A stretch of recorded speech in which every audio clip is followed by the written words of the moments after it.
Breaking the cycle to step forward. Authentic conversations from lived experience and a professional perspective in overcoming abuse with Chris and Beverly Ann. Hi everyone, and welcome to Breaking the Cycle to Step Forward podcast with myself, Chris and my co-host. Hello, I'm Beverly Ann. And we've got the lovely Yehudis Goldsabel here today. And I think I've just said her name wrong after just practicing it. Never mind. You got the key bit right. My name is Yehudis. Brilliant. Okay, so welcome, young lady. It's been a long time. It has. I'll take the, young lady bit as much as you're going to give it. So thank you. You're going to get it the whole podcast. So we're just coming upon the Sexual Abuse and Sexual Violence Awareness Week, and that is why we have all come out of the cold and dark nights to produce this podcast for everybody so it'd be ready in time. Yehudis, can you just tell everybody, our listeners, who you are and why you come into the work that we're going to be discussing later on during the podcast, please? Who I am? What a loaded question. Very. I am me. I grew up in London as part of a very tight-knit ultra-orthodox Charedi community. It was a brilliant community. We had everything at your fingertips, a very old-fashioned style community that we always talk about. Friendly neighbors in and out of each other's houses, family friends that did everything and help babysit or, pick up kids, drop kids off and things like that. Very open door policy, just socializing, family friends. We grew up basically with each other's children, if that makes sense, almost like a big extended family. So I was brought up there, went to a community school and was exceptionally naive, as children are. But that was, I guess, highlighted even more because of the community in which I was brought up, that the naivety is extended, shall we say, for a much longer period of time than it would be elsewhere. We weren't taught about bodily autonomy. We weren't taught about correct names for body parts. We weren't taught about sex at all in any formal shape, like nothing. I didn't know the word even. It was more, it's the thing that married people do. You learn about relationships and the things you do when you are in a married relationship, when you are getting married.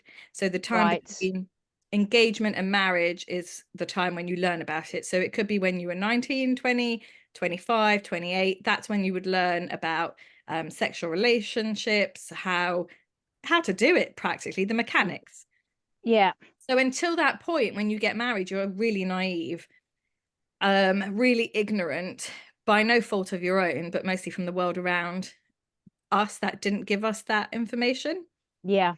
And when I'm a bit hazy on exactly the first encounter, shall we say, but this family friend was someone who I'd known since young childhood. I'd say probably 5 or 6 years old. So was already like a familiar adult in my life and a friend of my parents. And he essentially, okay, it's hindsight's a wonderful thing, but he groomed my parents, my family friends, and ultimately me, and sexually abused me. The first incident I remember, I think I was about 12. And it was as much as a touch. And I would say that was sexual abuse because in the world that I come from, you do not touch. You're not allowed to touch, are you? At all. It's very segregated. You pretty much don't even touch your cousins, male cousins, like female, male, like you don't. Uncles and aunts, you don't. It's just, your dad. Sometimes some families don't even do it within siblings. So like once you hit 12 and 13, in our community, girls at 12, boys at 13, you're considered an adult. Wow. So that is the process in which you take on ownership for your religious life and your sins, shall we say, and your merits. So it's when you become an adult within the Jewish world, and you go through a bar mitzvah as a boy or a bat mitzvah as a girl, and you basically agree to take it on as your own self. So your parents don't hold responsibility for your Jewish practices or the way you behave. And so that is quite a big issue, which is why I flag it in terms of, do we really consider children at 12 and 13 to be adults? Yeah. It comes as adults with the segregation. So it's very, very segregated. In my community, it was even younger than those ages. But can a 12-year-old actually, justifiably say no or stop an adult from doing things that they want to do? No. Yeah. But when I disclosed my experiences as an adult, some rabbinical leads told me that I was considered an adult. So in their eyes, an adult means consent. Yes. It means Wow. they don't use the word consent yet. No. It's a modern phenomenon. Yeah. But yes, it was more they would approach it through the lens of two adults having inappropriate relationships because he was married. Oh, you're kidding me. No. Okay. Can I interject here? Because Yeah. Yehudis, thank you for sharing that, on all different aspects, because it's so important. And there's just a couple of things that, I want to ask. And also, it's as if like I can hear the listeners saying, what does that mean? What does that mean? Yeah. Go on. So first of all, I just want to put back in context, because Chris and I are always talking about as children being able to ask a child, instead of telling them what to do. And here we are. We have you being brought up in a community, and quite rightly, allowing you to live your life is the best way.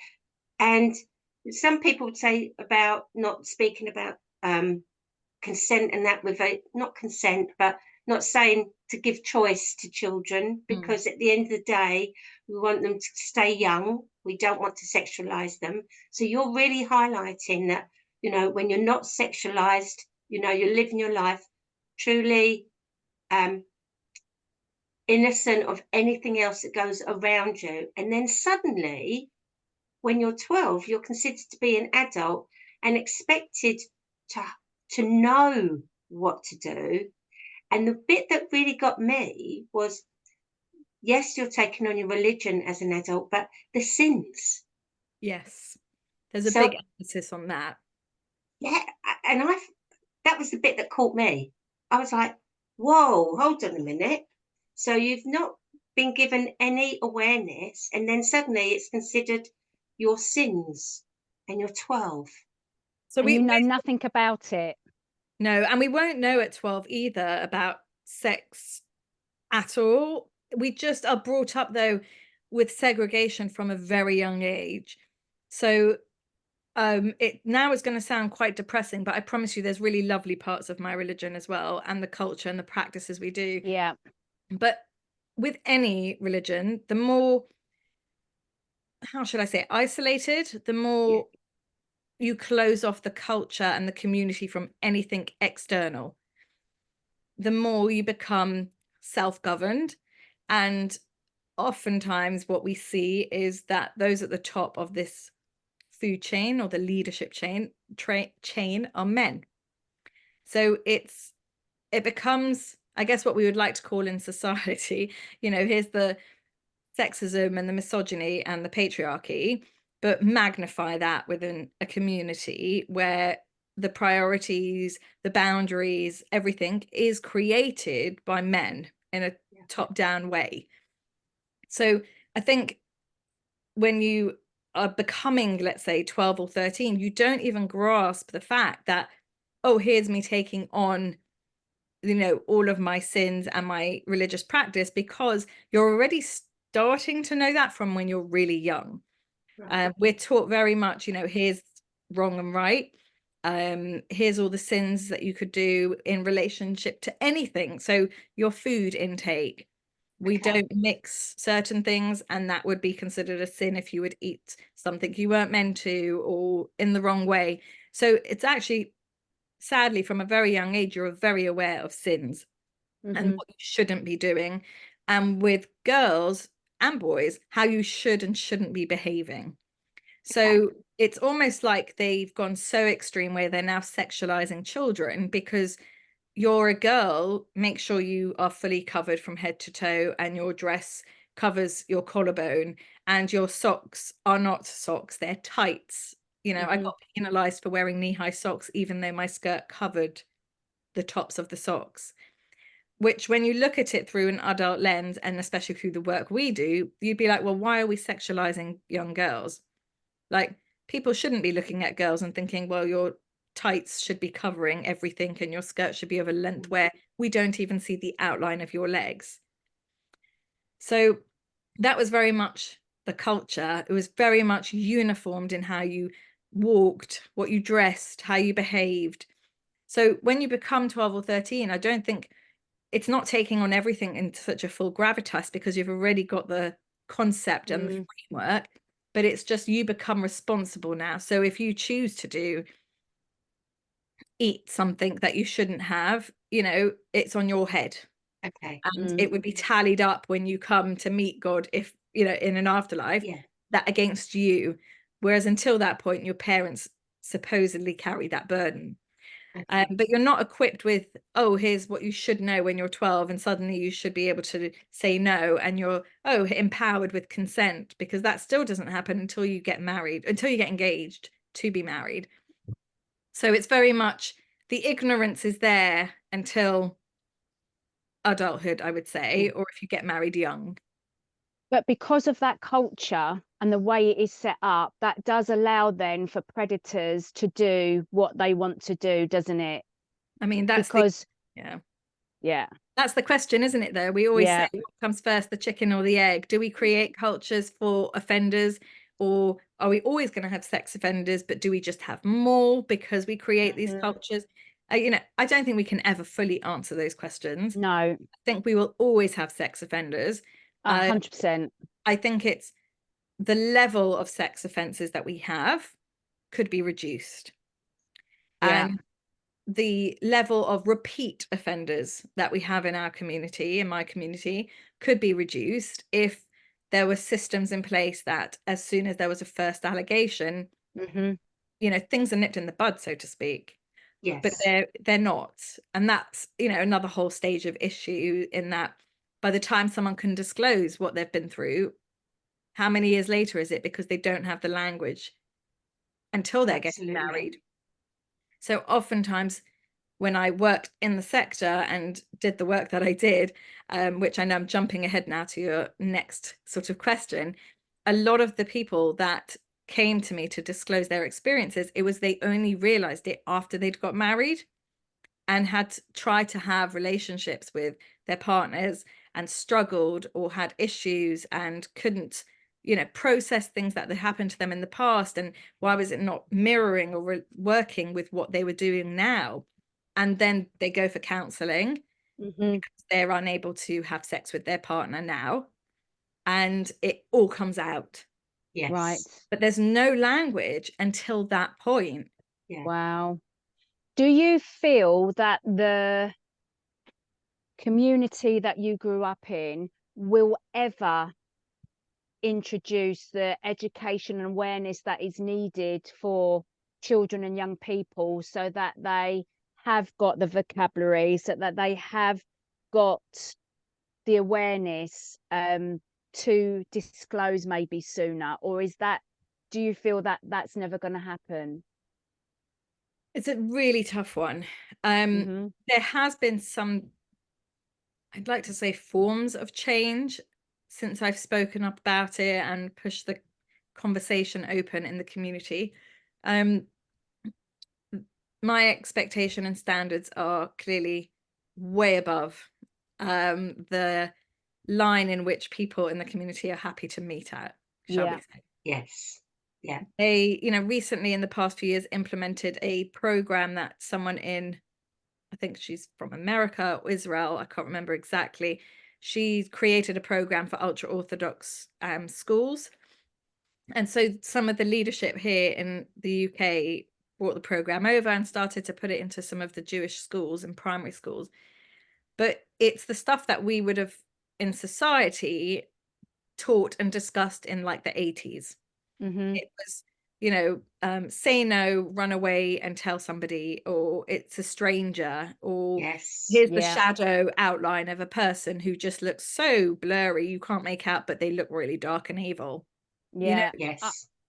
Unlike that, we know most abusers are within the family, people environment, trusted people you trust, all of that. We know very all of that, don't likable. we? Very likable. They weren't even, it's very old stuff. It's stuff that we would have looked at now and been like, no, like that was already 30 years ago, and they're implementing it a few years ago. And also, you can't equip a child to say no and run away when you don't teach them what they're saying no to, and you live in a culture where you have to respect elders.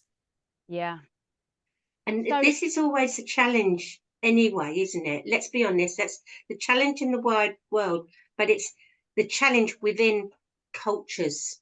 Because 100%. That's what keeps us silent, isn't it, as well? Because of the cultures and the traditions, whether it be faith, whether it be how you live. Do you see what I mean? And it really makes something that's really challenging even harder. Definitely. Do you feel that the community that you've grown up in, after you've disclosed, have they supported you? How was it received? Did they put their arms around you and say, okay, we accept what's happened to you and now we're going to do something about it? What actually happened in your case? Oh, this is horrible, but no, obviously there was no support. I say obviously. I'd love to meet people, and I do love meeting people that are unconditionally supported, but from knowing you both for a number of years, I mean, we could probably count those people on like what our hands collectively between us. Like no, I disclosed when I was just about to, literally a few weeks off turning 21, and it was purely accidental. I was on holiday, and when you're away and there's TV that's got like 2 English channels, and so we had one of them on, and it was Oprah while we were getting dressed and ready to go out. And Oprah had a girl on her couch. I wasn't watching it, but we were hearing it while we were ironing our hair. And the girl had described essentially what we know now to be sexual abuse by a family friend. But she obviously didn't use those words. It was like, and he would touch me and he would make me do this. And he was a friend. And when he'd come around like this, and I'm listening, and then Oprah turns to this girl and says, you do know this is sexual abuse and it's rape and it's illegal, or something to those. Yeah. And I just remember like a whole body going like out of body experience and going, what? And I don't like the rest of my evening and few days left on holiday was such a fuzzy haze after that.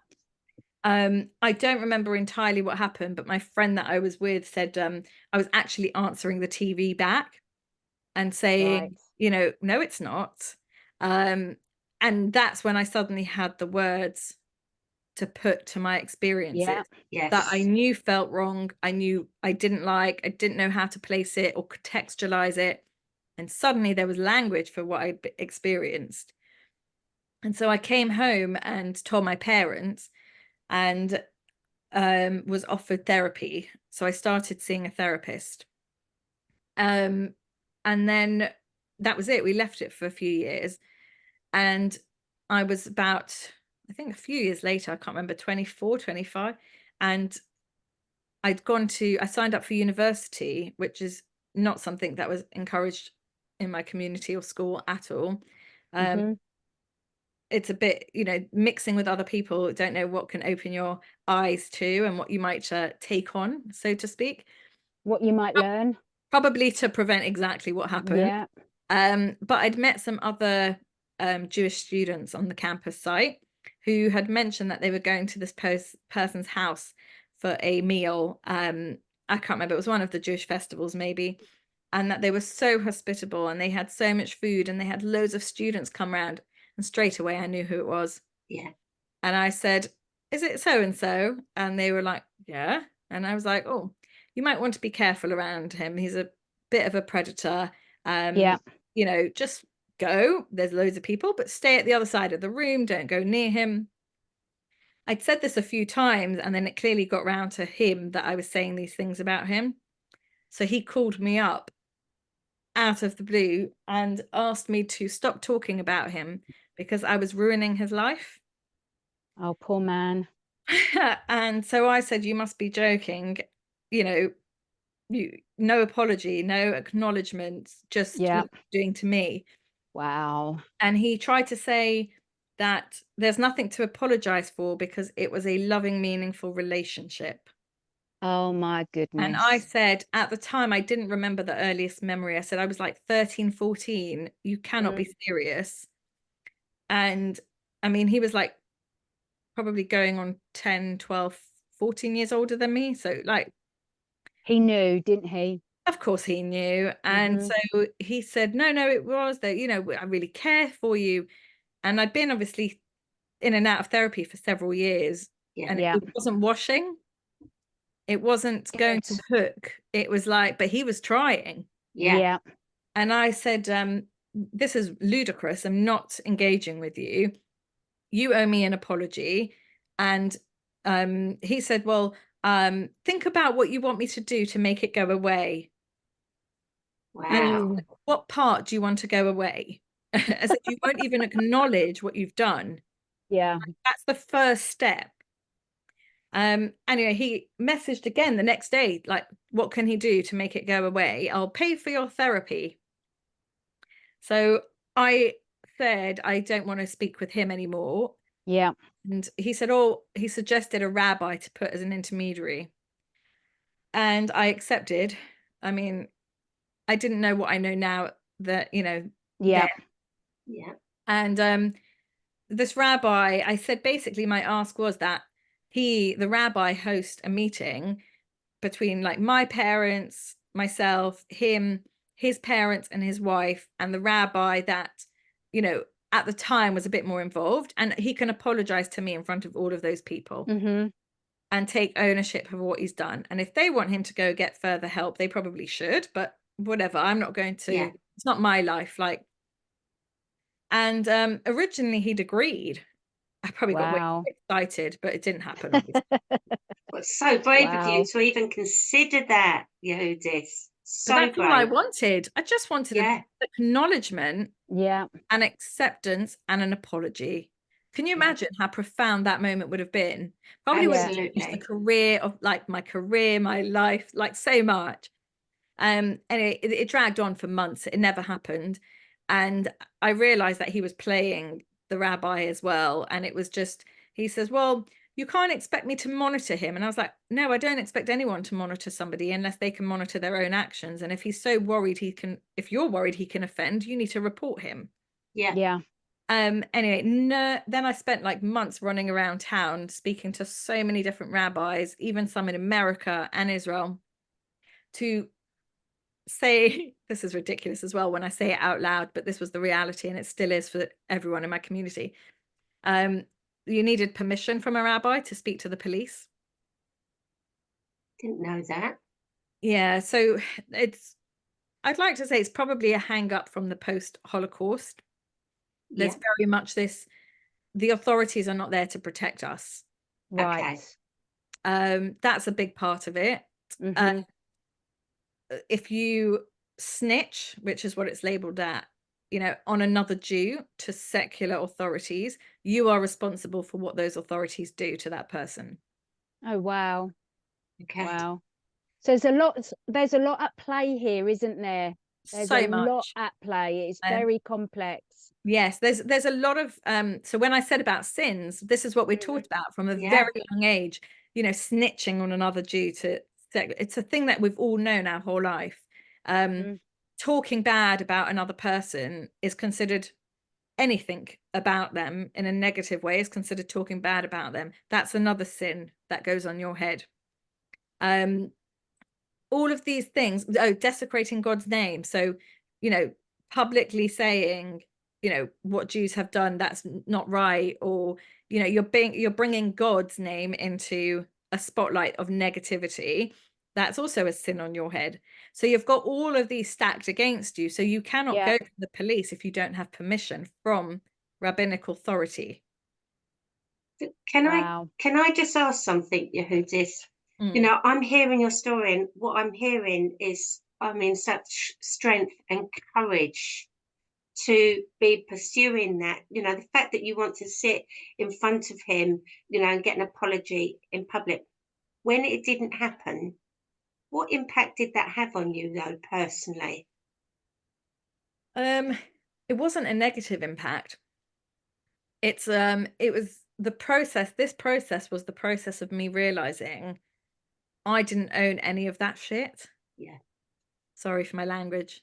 That's fine. Until that point, I mean, you know what it's like. We've all heard about it, that we carry this, like, the shame and the, what did I do? Did I look slightly wrong? Did I make them do this? Did I give them the wrong message? Did I hint at it, even if I was a child? Because these are the messages we hear the whole time through society. You know, I grew up in a really, really highly focused, you know, community, but women and girls everywhere are told how to behave, how to sit, how to not bring it upon themselves. And you looked at him or you answered his message funny, so you brought it upon yourself. You know, we internalize that so much. And I think for me, that process of him getting in touch to say, you know, I should tell him what to do, and then him not being able to do the only one thing I'd asked, began this, like, unraveling of, oh my God, you're so much weaker than I thought you were. And I don't own any of this because actually you did it all. And I think that was the worst thing they did without realizing. It was the most beneficial thing, they, as in my community, because the more of them in leadership positions that shut me down and didn't give me permission to go to the police. You know, I had, like, a youth leader who has known me since I was born and has run all my youth projects, said to me, are you sure you didn't do anything to make him do this to you? And I looked at her, and I honestly, my jaw probably hit the table. And I just remember thinking, this is more depressing than anything else, that you could even harness this idea and say it. So yeah, for me, in a way, it became this process of, like, shedding that weight of responsibility of, I wasn't an active participant in this. You were the adult. You chose to do this. I didn't have the parameters to say no or the choice to engage or whatever. And then I went to the police without permission and I reported it. And mostly my incentive was because I didn't want to hold responsibility for him and his behavior. Because I knew that someone like that, who didn't even want to apologize on a phone call to me, it wasn't like I was saying plaster it on the BBC News, tells me more. Which you did, by the way, didn't you, eventually? Many years later. Well done. But, you know, that was the journey of, you know, here you go. I gave it to them and I said, you do what you need to do to make everyone know what he's capable of, stop him, that I can't hold this responsibility to be the only one or the only few people that know what he's capable of and what he's doing. And that was really my motivation for going to the police. Not to say it was easy at all. Absolutely. No, it doesn't sound easy, does it, Bev? No. And we know it's not easy anyway, without the additional restraints that you have as well, because of the upbringing within your community. And that's why, you know, I can't thank you enough for sharing that, Yehudis, because it's something that we all need to be aware of. You know, I think that's the weirdest bit for me, that I grew up in London. Sounds like a million miles away. Right? Yeah. It's like a world inside a world inside a world. You know, there needs to be more intervention. There needs to be more oversight, in my opinion. I mean, I'm all for religious practice, but not when it infringes on human rights of children and young people, or, you know, like basic body autonomy is every child's right. I'm not saying we need to package it up as, oh, here's your sex ed. Yeah. You know, I don't teach my children his sex ed. I talk to them about their body. Yeah. They can say no if they don't want someone to touch them, or they don't want a hug, or actually, I don't fancy a bedtime cuddle. Okay, Yeah. that's fine. Yep. You know, And if something feels wrong, then it's wrong for them. yeah. You know, and So We try to switch it off though for children. I don't know. I mean, we all grew up in this world where it's like we still had to hug that uncle or that aunt. You know, it sounds like it was quite a generational thing, yeah. just highly accentuated. and it still How is, to be honest. Sorry, Chris, that's it. But it still is, you know, and we all find ourselves doing it sometimes, even though I'm very aware, you know, I'd like to say that as a parent, I never said to my children, because I was resolute from, you know, a young age, not that I'll give someone a hug, give someone a kiss, but there are sometimes it's like you even do it to children yourself. Oh, give, you know, give me a Yeah. hug. And then it's like, no. I mean, I'm one of those people. I always say, adults, children now, like, would you like a hug? Don't Oh, I, Chris? yeah. yes, You know, you do. and I don't take it personally if they don't. But it's funny how subliminally things happen. 100%. And people, when I had my first, they were like, oh, you can't teach consent to a baby. And I'm like, well, you might think you can't, but I always said from when he was a baby, oh, can I change your nappy now? I'm not saying he fully understood at all. He didn't understand, but it creates a habit for you as well as them that actually, as they grow, they know it's something that they can, you know, be asked about, or, you know, oh, can I wipe you now, as opposed to I'm going to do this now.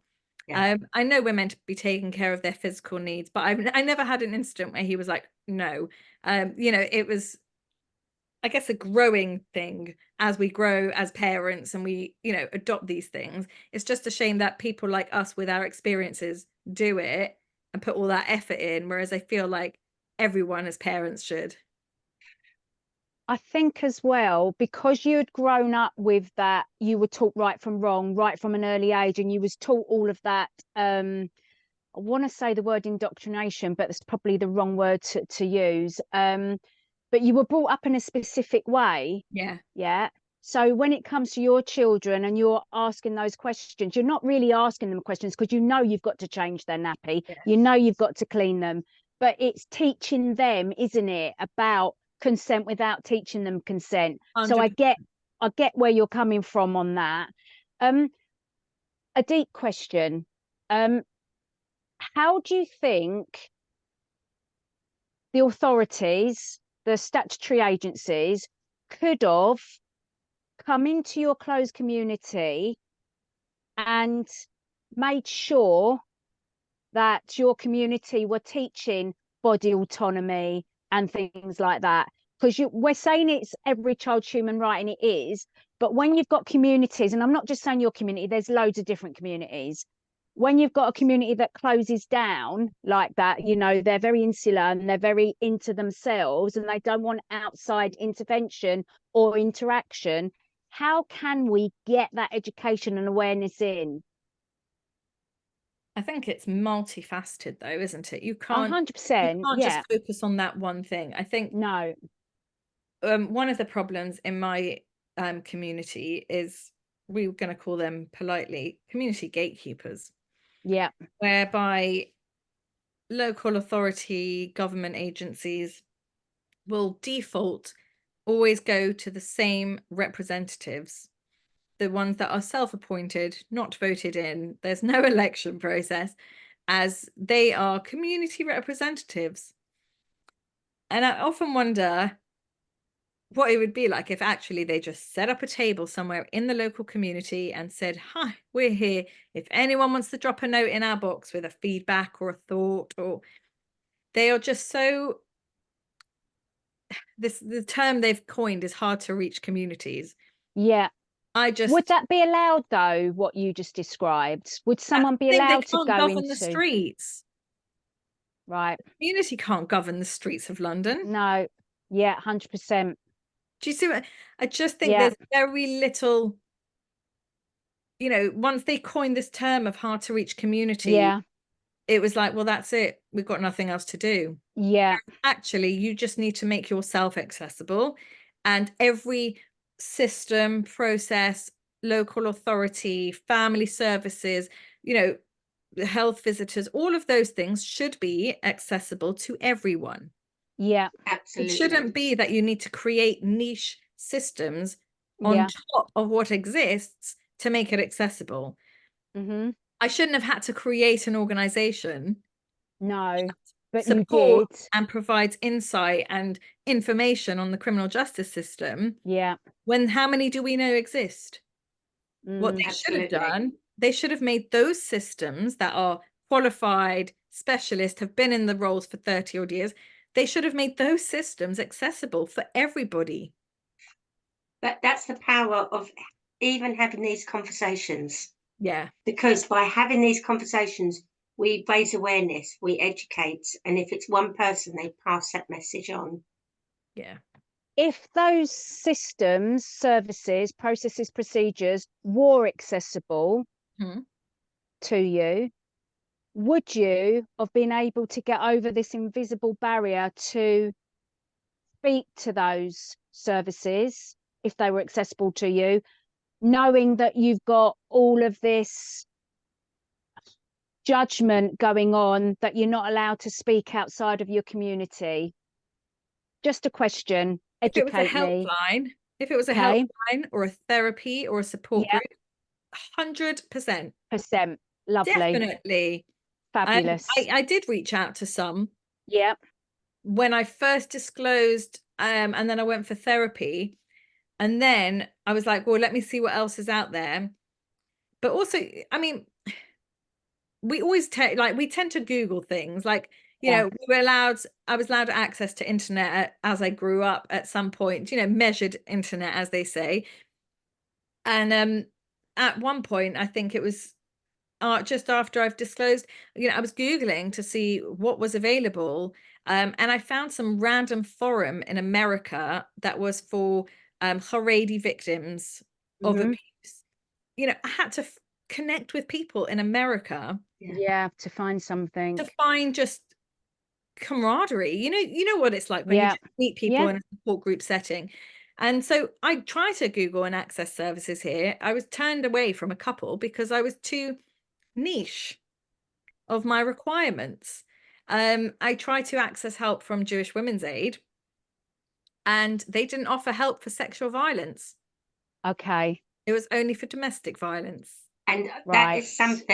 that is something that happens in the community anyway, you know, and I want to be careful here because I don't want to alienate anyone, but I remember when I first started a peer-to-peer support group back in Sevenoaks, Kent, and I remember going, before I started, I wanted to make sure what was available first. You can't just, you know, in case there was someone else doing it and we could maybe collaborate. And I went to one of the said places that you go to for information, and fantastic, loads on domestic abuse, but not sexual abuse back then. It may have changed When now. was that? That was in 2017 when I started it. So it was 2016. It wasn't Isn't that that long crazy? ago. So mine was Very crazy. Yeah, so mine was before even. It was 2010, and then a few years before that. So, you know, they didn't have it then, but to be fair, they didn't really have sexual violence support services at Jewish Women's Aid until 2019. Yeah. Wow. You know, and it's just really, how many organizations exist? How many service providers? We know the sector is, you know, bogged down because there's a lot of people disclosing, but there's so many services as well. Mhm. And I just wish there was a way to make the Navigate. ones that exist accessible, so it's easier for people that need to navigate, but also Yeah. it's easier for those that are working in the sector, because everyone's then working in silos, everyone's applying to the same funding pots, everyone's paying overheads and management, and can you imagine how much energy and money and resources we could save if we harnessed what existed and made it accessible and best it could be, and so on? I'm pretty sure so many of us who've created something would have opted for that. Absolutely. And I remember when I was first asking the questions, speaking to a group of counsellors to raise awareness, and somebody actually, I'm glad she was honest enough to ask, but she said, "Are you sure we need a group like that round here in Sevenoaks?" And I said, "Sadly, we need a group like this in every city, in every county, and every country. It's worldwide." Yeah. And she wasn't, I valued very much her honesty. She, we've created that safe space to open the conversation, but it just highlights, doesn't it? And we still get that today. Yeah.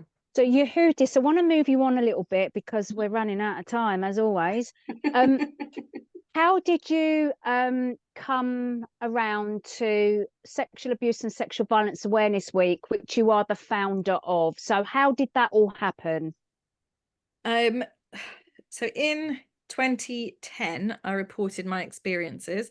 I was then flooded with phone calls from other people in my community that had experienced sexual abuse, not from the same offender, but their own experiences. I offered to pay for a therapist so everyone could come together and meet in like a group setting. And the women, it was offered separately to women and men. The women said yes, and that's how the support group started. Bit like you, Bev, like the benefit of those groups is the most powerful thing ever. Yeah. And it sort of grew from there in terms of then I created the charity.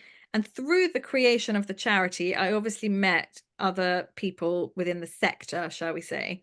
And my case ended in 2013. And I then picked up a relationship of working with the police.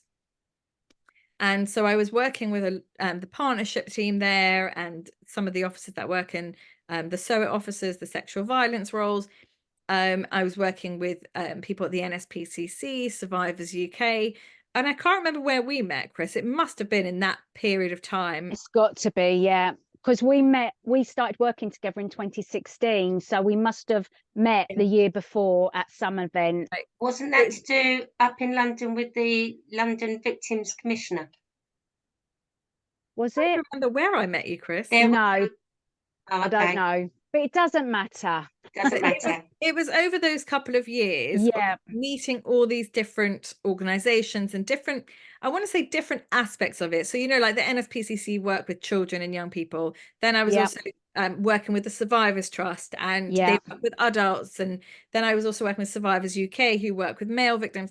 And every time that came up in all this conversation was the amount of amazing resources everyone was creating and trying to launch it at their own time in some random part of a calendar year in the hope nothing else in terms of big news hits at the same time.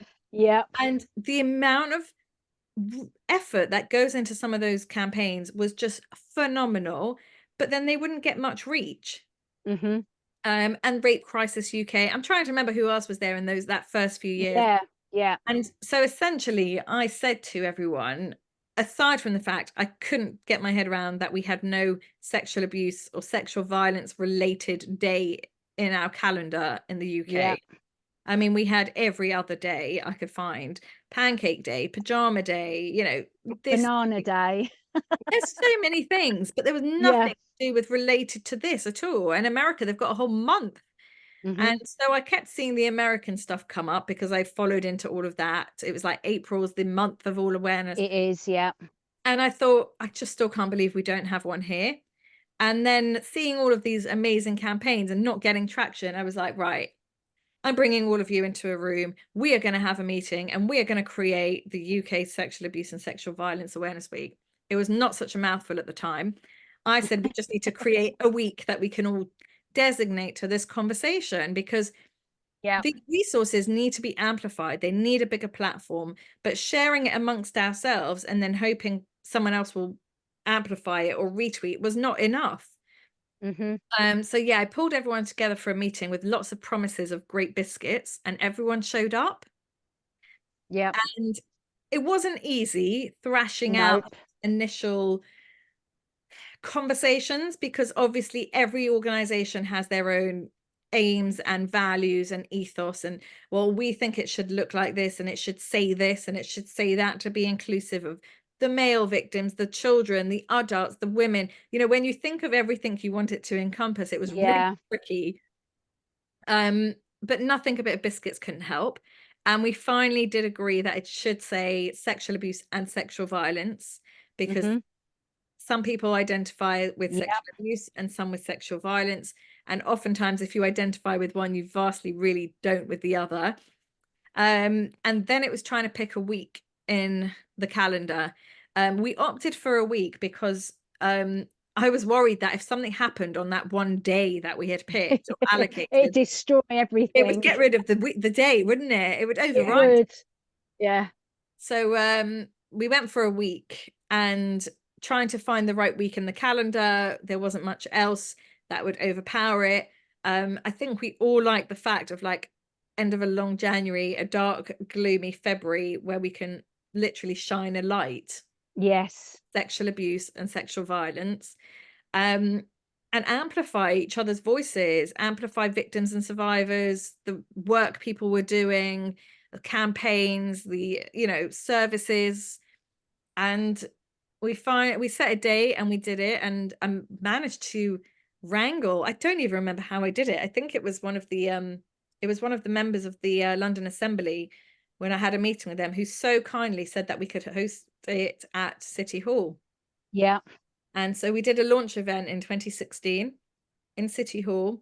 We had screens with big quotes from victims and survivors of, you know, just such powerful quotes. And it was brilliant to see that. It was like on the screens of London behind it. And that elephant as well, the big elephant in the room. Do you remember that? I love it. Linda brought that from the survivors. Yeah. This giant inflatable elephant of City Hall. Brilliant. Yeah. And it was such a brilliant event. And we had such good speakers who, you know, honestly still think so fondly of, because it just summed up the vibe and the motivation and everything. It was brilliant. And that was it. Everyone got tweeting, posting about it, and it's just grown year on year. It was brilliant when we did those events. There was some we did in London, but I know there was some all over the country. Manchester, other cities had lighting up town halls, lighting up the night, walking across bridges. It was, it's been brilliant. It's got really big now. And that's what we were talking about that before we started the recording, saying that because in London there was a group of us all walking over the Millennium Bridge with the lights, etc., and the speeches afterwards, very emotive. And then we went across London Bridge, didn't we? We did one year. Yes, that was before lockdown. I know. And then lockdown came, and we haven't organised one since, but maybe next year. Yes. But it was it's the vibe, wasn't it? It was the energy that even after we left those walks, it was freezing bitter. I think one year was like -2 and we got on the train and we were all still buzzing. And like for days everyone was just like, that was so good. And what did we do? Like we didn't, you know, we didn't knock anything down. We walked across a bridge in -2 degrees. And it was just, there was so many people and everyone had come out from different perspectives. It wasn't just like, oh, here's a bunch of victims and survivors. It was actually, here's a bunch of people that are saying it's not okay. Yeah, absolutely. 100%.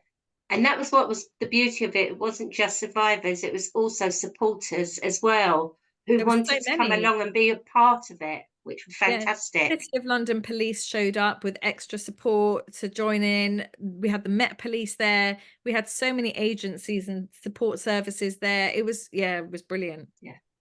So we haven't been able to have an in-person event because of COVID, etc., but it has grown and it has a life of its own now, doesn't it, online? And when I contacted you the other week and you was like, actually I saw your post that you put up and you said, I just can't believe that this is, you know, it's got its own voice now, it's got its own legs. Yes. But I want everyone not to forget that you're the founder of that week. And I always share that because it's important, because it's literally your lived experiences and your blood and your tears and your sweat that went into that. And that should never be forgotten, even though you said it's never about me, it's never about one person, it's about highlighting the cause. Yeah. And it still is. I think of it more as like, I think people like to say to me the whole time, well, you've created it, they're your babies. Mm-hmm. And actually, I feel like, yes, and I've grown these babies up and they're now off to university. They've got their own legs. You know, they're doing it. It's working. I'm still connected to it and I always will be. But the biggest pride is that it's being able to run on its own. And everyone that joins in, you know, up and down the country, there's events going on. I mean, one year we had people from other countries joining in as well. Yeah, we did. Yeah. You know, and that's brilliant. It's a bit like anyone that wants to join the conversation is more than welcome to. I still get emails though saying, are you okay if we do this with the logo? Are you okay if we do that? Do what you want. I'm all for it. It's a blank canvas. Yeah. Do what you want. Just put the hashtag so we all can join and retweet it and see what you're doing. And I think that's the biggest part of it, isn't it? It's linking it all with shared hashtags so that everyone can see all these amazing resources and posts and everything. And what is the hashtag? It's not okay. Okay, lovely. And that's the @it's not okay 2024 on Twitter. It should be, yes. Yeah. And are you the one that's still doing all of the admin around that, running the Twitter account, or is someone else doing that for you, with you? No, I am Oh, at the bless you. Twitter account and the Facebook and the Instagram now. But that's why Okay. it's probably goes days with quietness. Yeah. And I'm also on the end of the inbox, which becomes super excited and flooded this time. And I cannot respond. So everyone's getting our, you know, auto responses this year. Right. But I mean, it was my bright idea to have an end of January baby and a February baby and the week in between. So So you've got birthdays galore this time of year then. Yeah. So Oh, bless. Can we clarify to the listeners who are not aware of It's Not Okay? So let's remind everybody of the date of the week that you have Yehudis. Do you want to just share with everybody for clarification? Yes, and as a way of remembering it for future years, it's always the first full week in February. So it doesn't matter when February starts, but it will be the Monday of the first full week. And this year that lands on the 5th of February. So it's from the 5th to the 11th of February, all over social media and off in some areas. Fantastic. And this is not to say that we don't shine a light every single day on sexual abuse and sexual violence, because we do. So we don't want anybody to get away with, oh, it's them again. It's not us again, because we're knocking on the door every day.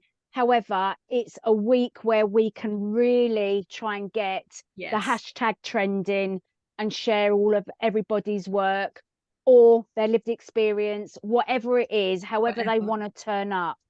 And it's to highlight other people's events as well. So, for example, there's a lady called Viv Gordon, and she's doing an event tomorrow, which is Wear Something Zebra. So it apparently many zebras is a dazzle. So it's about becoming part of the dazzle family. Yeah. So that's her event, which we've just highlighted.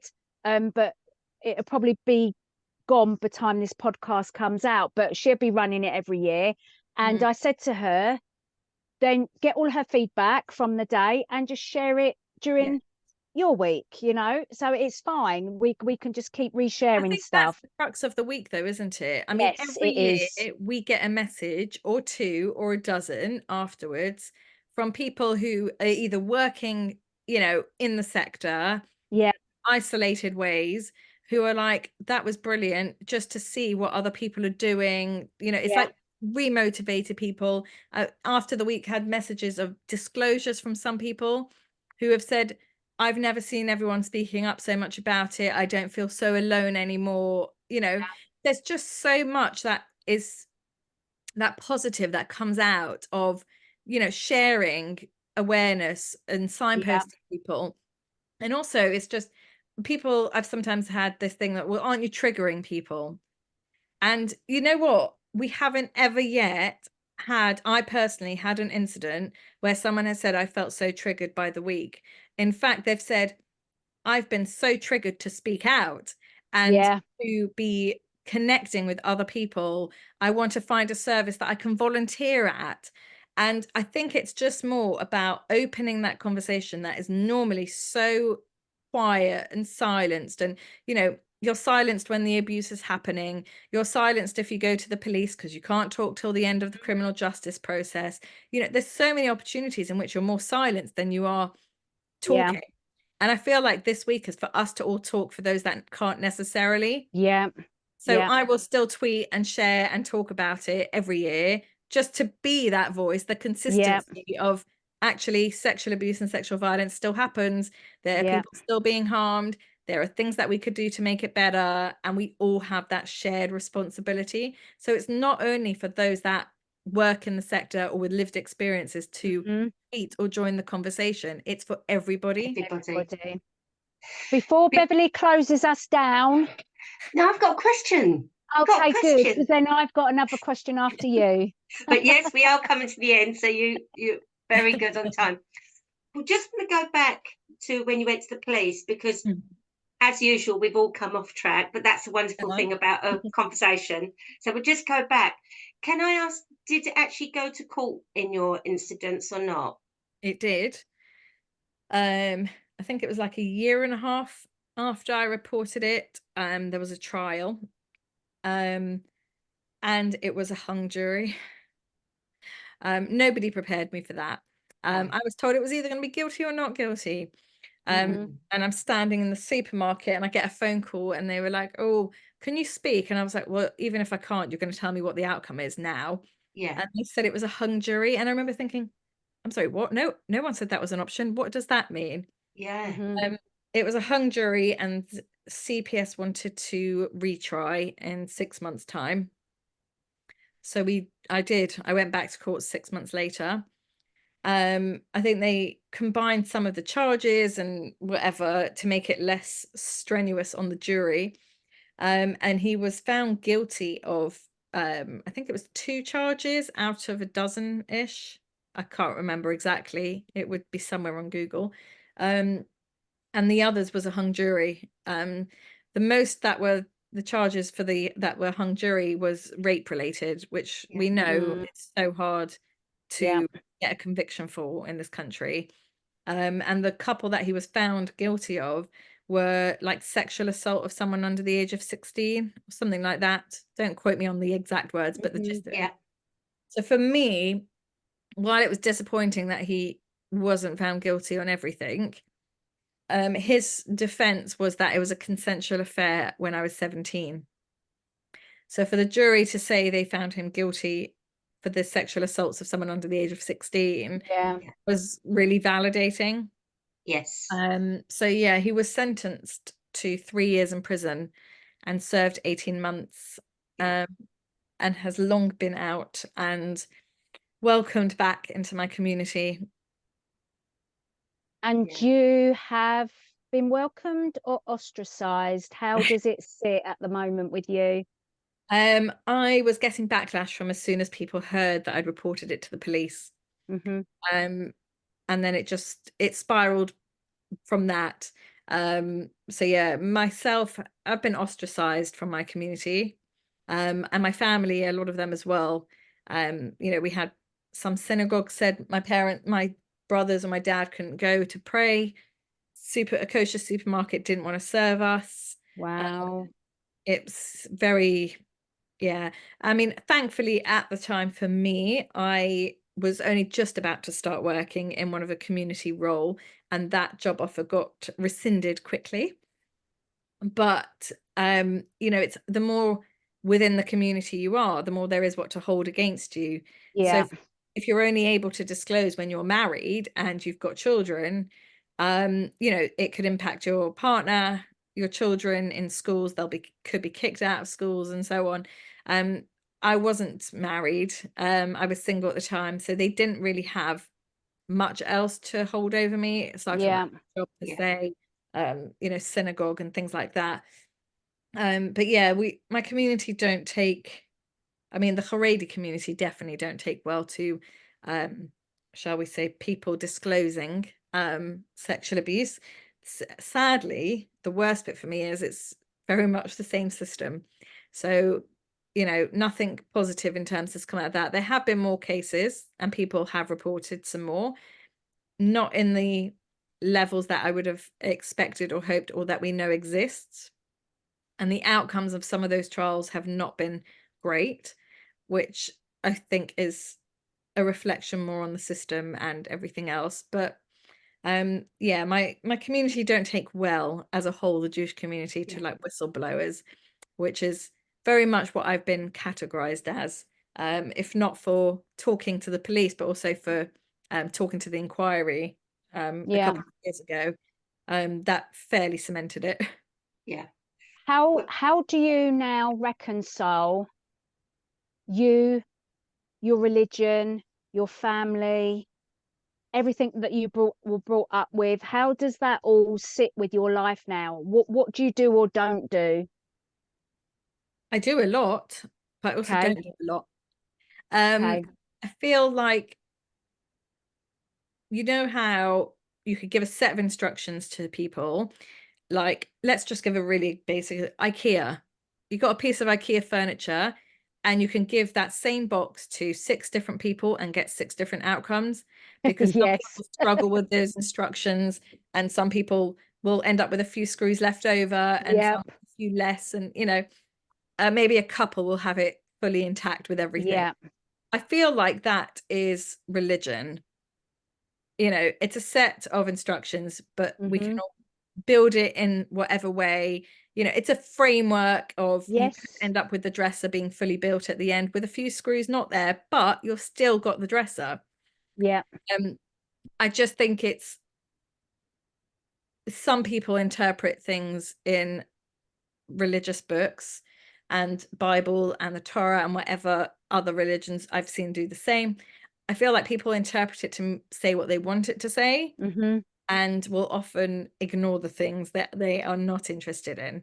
I don't believe at the crux of any religion it promotes harming people or sexual Especially violence. children. Yeah. So I think, yes, I'm still a practicing Jew and I'm a proud practicing Jew. I don't practice how I was brought up. Yeah. But I still do a lot of your traditional stuff. Yeah. culturally and practice. I'm glad you've not lost that hard. though, Yehudis, because a lot of people, religious people that I know, if they've been abused within their religion, or the religion's covered it up, or it's not protected them, then they lose that faith and then they lose their identity, they lose themselves. Yes. Not everybody, but I some wasn't people. going to give them that to No. win. Also, No. I really do believe that it comes down to how people interpret it. There are people in my community who would interpret, 12-year-old girl being an adult and able to consent or not. No. It doesn't wash with me, no. So I think there needs to be a balance. And I think the more extreme, a culture goes in religious practice and adopting it and so on, you'll end up down that path. Just think it needs oversight, and there's the laws of the land. We all live in the same country. There are laws in this country and they should be respected, irrelevant of what religion you choose to practice or not. 100%. I think if that's the lowest bar, that's the lowest bar we should all be meeting. Absolutely. And that's a really good time to wrap up, because we have actually overrun. I let it go. We have overrun.